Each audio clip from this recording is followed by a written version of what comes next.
গেল এক বছরে ৪১,০০০ শহীদের রক্তে ভিজেছে ফিলিস্তিনের ভূখণ্ড। পুরোপুরি ধ্বংসস্তূপে পরিণত হয়েছে গাজা।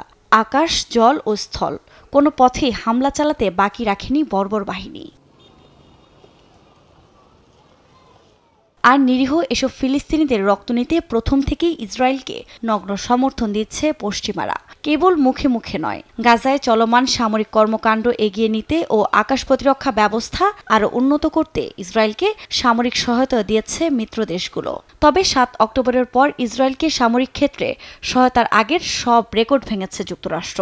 ব্রাউন ইউনিভার্সিটির কস্ট অফ ওয়ার প্রজেক্টের প্রতিবেদনে উঠে এসেছে এমনই তথ্য। প্রতিবেদনের তথ্য বলছে, কয়েক ধাপে গেল বছর নেতানিয়াহু প্রশাসনকে $১৭.৯ বিলিয়ন সামরিক সহায়তা দিয়েছে বাইডেন প্রশাসন। প্রকাশিত প্রতিবেদনে বলা হয়, ইসরায়েলের আয়রন ডোম এবং ডেভিডের স্লিং ক্ষেপণাস্ত্র প্রতিরক্ষা ব্যবস্থায় পুনরায় পূরণ করার জন্য $৪ বিলিয়ন, পাশাপাশি বন্দুক এবং জেট জ্বালানির জন্য নগদ অর্থ অন্তর্ভুক্ত রয়েছে। এছাড়া রয়েছে আয়রন ডোম নিরাপত্তা ব্যবস্থা ও অত্যাধুনিক উচ্চ ক্ষমতা সম্পন্ন লেজার প্রতিরক্ষা ব্যবস্থা।